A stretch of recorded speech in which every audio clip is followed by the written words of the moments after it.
الحمد للہ رب العالمین والعاقبۃ للمتقین والصلاة والسلام علی سید الانبیاء والمرسلین اما بعد فاعوذ باللہ من الشیطان الرجیم بسم اللہ الرحمن الرحیم لقد کان لکم فی رسول اللہ اسوۃ حسنہ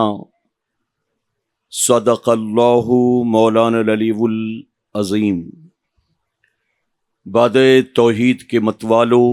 شمع رسالت کے پروانوں، غوث و خواجہ و رضا کے چاہنے والوں، آئیے سب سے پہلے ہم اور آپ نہایت ہی ادب اور احترام کے ساتھ اپنے اور ساری کائنات کے مرکز عقیدت جناب محمد الرسول اللہ صلی اللہ تعالی علیہ وسلم کی بارگاہ بے کس پناہ میں جس طرح سے میں آپ کو پڑھاؤں، میرے ساتھ مل کر پورا مجمع بآواز بلند ہدیہ غلامی درود و سلام کے انداز میں پیش کر لیں۔ الصلاۃ والسلام علیک یا رسول اللہ، الصلاۃ والسلام علیک یا حبیب اللہ، الصلاۃ والسلام علیک یا نبی اللہ، وَعَلَىٰ آلِكَ وَأَصْحَابِكَ یا نور اللہ صلی اللہ تعالی علیہ وسلم۔ رب کعبہ کی بارگاہ میں دعا ہے، مولا اپنے حبیب صاحب لولاک صلی اللہ تعالی علیہ وسلم کے صدقۃ فعل ہم تمام حاضرین اور سامعین کو تو دم واپسی تک حق کہنے،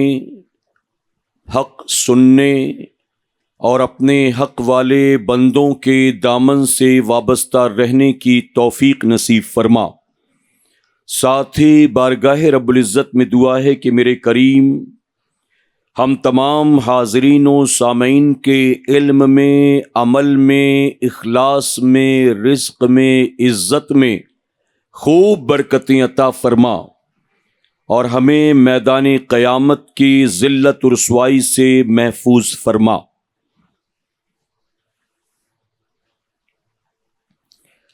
وہ معزز تھے زمانے میں مسلمان ہو کر، وہ معزز تھے زمانے میں مسلمان ہو کر، اور تم خوار ہوئے تاریخ قرآن ہو کر۔ یوں تو سید بھی ہو، مرزا بھی ہو، افغان بھی ہو، یوں تو سید بھی ہو، مرزا بھی ہو، افغان بھی ہو، تم سبھی کچھ ہو بتاؤ کہ مسلمان بھی ہو۔ اور رہ گئی رسم ازاں روح بلالی نہ رہی، رہ گئی رسم ازاں روح بلالی نہ رہی، فلسفہ رہ گیا تلقین غزالی نہ رہی، اور تم میں حوروں کا کوئی چاہنے والا ہی نہیں، تم میں حوروں کا کوئی چاہنے والا ہی نہیں، جلوے طور تو موجود ہے موسیٰ ہی نہیں۔ میرے پیارے آقا علیہ الصلاۃ والتسلیم کے پیارے دیوانوں، اللہ رب العزت کا بے پناہ کرم اور احسان کہ اس نے ہم گناہ گاروں کو اپنے فضل و کرم سے پھر ایک بار عالمی تحریک سنی دعوت اسلامی کے اس عالمی سالانہ سنی اجتماع میں شرکت کی توفیق عطا کی۔ میرا کریم اس اجتماع پاک کے لیے محنت مشقت کرنے والوں کی، بھاگ دوڑ قربانیاں دینے والوں کی تمام خدمات کو قبول فرمائے، اور ہم سب کا بھی دور دراز سے آنا میرا مولا قبول فرمائے، اور آج کی ہماری اس محفل پاک کو، ہمارے اس عالمی سالانہ سنی اجتماع کو میرا کریم میدان قیامت میں ہم سب کے لیے، ہمارے والدین کے لیے، ہمارے اہل و عیال کے لیے بخشش اور نجات کا سبب بنائے۔ میرے پیارے آقا علیہ الصلاۃ والتسلیم کے پیارے دیوانوں، میں نے قرآن مقدس کی جس آیت کریمہ کی تلاوت کا شرف حاصل کیا اس کا مفہوم ہے، بے شک میرے محبوب کی ذات تمہارے لیے ایک بہترین نمونہ ہے۔ حضور اکرم صلی اللہ علیہ وسلم کے تعلق سے گویا اللہ تبارک و تعالیٰ یہ فرما رہا ہے کہ اے لوگوں، میں نے تمہاری خاطر اپنے محبوب صلی اللہ علیہ وسلم کو ایک آئیڈیل بنا کر بھیجا ہے، ایک ایگزامپل بنا کر بھیجا ہے۔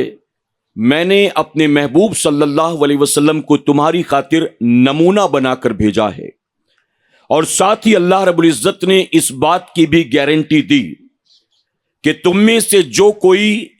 میرے محبوب صلی اللہ علیہ وسلم کو آئیڈیل مان کر ان کی سیرت کے سانچے میں اپنے آپ کو ڈھالے گا اور ان کے نقش قدم پر اپنی زندگی کو گزارنے کی کوشش کرے گا، یقیناً اللہ تبارک تعالیٰ اسے دنیا اور آخرت دونوں جہاں کی کامیابی عطا فرمائے گا۔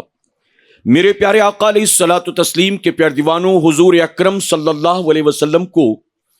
کسی مذہب خاص کے لیے، کسی ملک یا کسی شہر کے لیے نہیں، بلکہ قیامت تک آنے والے تمام انسانوں کے لیے آئیڈیل بنا کر بھیجا گیا ہے۔ یقیناً اگر ہم تاریخ اٹھا کر دیکھیں تو ہمیں پتہ چلے گا کہ جن لوگوں نے اللہ کے پیارے محبوب صلی اللہ علیہ وسلم کو حقیقت میں اپنا آئیڈیل بنایا اور حضور صلی اللہ علیہ وسلم کے نقش قدم پر اپنی زندگی کو گزارنے کی کوشش کی، اللہ تبارک و تعالیٰ نے ان بندوں کو مقام ولایت عطا فرما دیا ہے۔ اور یہ صرف حضور اکرم صلی اللہ علیہ وسلم کی سیرت کو اپنانے کی بنیاد۔ آپ جانتے ہیں